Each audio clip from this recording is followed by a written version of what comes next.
Direct method में देखिए, मान लीजिए ये एक एग्जांपल दिया है आपको, इस तरह से कोई भी एक एग्जांपल दिया होगा, the following table show the frequency distribution of time require for each worker to complete work. हर एक वर्कर को अपना अपना काम करने के लिए कितना समय लगता है। ओके, ये यहाँ पर दिया हुआ है। तो टाइम दिया हुआ आवर्स में, मतलब 15 से 19 घंटों में 10 वर्कर ऐसे हैं जो अपना काम पूरा करते हैं। 20 से 24 घंटों में 15 वर्कर ऐसे हैं जो अपना काम पूरा करते हैं।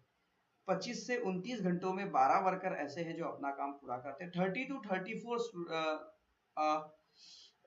आवर्स में 8 वर्कर ऐसे हैं जो 30 to 40 आवर्स में 34 आवर्स में अपना काम करते हैं, और 5 वर्कर ऐसे हैं जो 35 to 39 आवर्स में अपना काम पूरा करते हैं।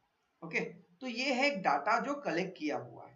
अब इस डाटा को हमें मीन निकालना है, पर कौन सी मेथड से? डायरेक्ट मेथड से। तो डायरेक्ट मेथड को समझिए स्टूडेंट्स। डायरेक्ट मेथड में होता है सबसे पहले क्लास, उसके बाद होती है क्लास मार्क, उसके बाद होता है फ्रीक्वेंसी, और उसके बाद होता है क्लास मार्क और फ्रीक्वेंसी दोनों का मल्टीप्लाई। तो देखिए क्लास मार्क यानी क्या, क्लास यानी क्या?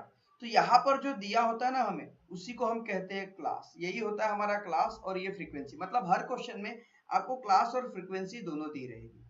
ओके, तो यहाँ देखिए ये है क्लास और ये फ्रीक्वेंसी, ये दोनों पोर्शन आपको क्वेश्चन में दिए हुए, एक ये और दूसरा ये। फिर हमें क्या करना है? हमें निकालना है क्लास मार्क।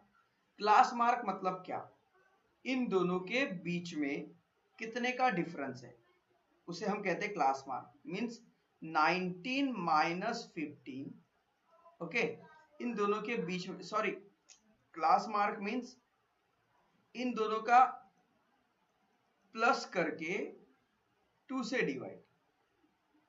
ओके, तो देखिए कितना होगा भाई, ये आ जाएगा 34 को 2 से डिवाइड कर दीजिए तो आ गया 70। Okay, sorry for that. तो ये है क्लास मार्क, मतलब इन दोनों को ऐड कर दीजिए और 2 से डिवाइड कर दीजिए, मतलब इन दोनों के बीच का मीन, इन दोनों के बीच का मीन यानी होता है xi, मतलब क्लास मार्क। इन दोनों के बीच का मीन यानी xi मतलब क्लास मार्क, मतलब इन दोनों को ऐड कर दीजिए और 2 से डिवाइड कर दीजिए। ओके, तो जो आएगा वो आपको क्लास मार्क में लिखना है। अब यह आपको यहाँ पर देखिए, ये तो पहले से ही क्वेश्चन में दिया हुआ रहेगा, ये आपको फ्रीक्वेंसी दी रहेगी, आप इसकी क्लास मार्क निकाल लीजिए और फ्रीक्वेंसी और क्लास मार्क को मल्टीप्लाई कर दीजिए। देखिए class mark into frequency. Okay, उसके बाद यहाँ पर देखिए ये सिग्मा, ये जो है ये आपको टोटल करने की जरूरत नहीं है, आपको क्वेश्चन में दिया होता है। ये जो है सिग्मा एफआई मतलब टोटल एफआई, मतलब एफआई की टोटल। ये किसकी टोटल है? ये मजदूरों की टोटल है, वर्कर की। देखो क्वेश्चन में ही दिया होगा, यहाँ पर, यहाँ नहीं दिया हुआ, जनरली क्वेश्चन में दिया होता है।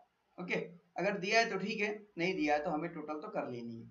उसके बाद क्लास मार्क, फ्रीक्वेंसी, इन सब की टोटल कर दीजिए, और उसके बाद मीन निकालना है। तो मीन को शो करते हैं कैपिटल एक्स से और उसके ऊपर लगा देते हैं बार।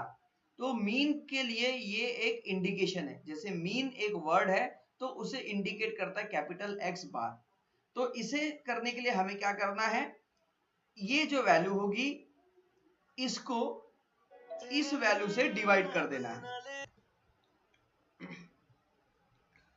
तो सिग्मा जो है यहाँ पर देखिए ये इसकी टोटल है, और ये जो n है, ये n मतलब ही ये है 50, जो सिग्मा fi है ना, मतलब यहाँ पर समझिए, देखिए सिग्मा fi यानी ही n है। ओके, तो यहाँ नीचे आप n भी लिख सकते हैं या फिर ये टोटल fi, ऐसे सिग्मा fi भी लिख सकते हैं तो भी चलेगा। ओके।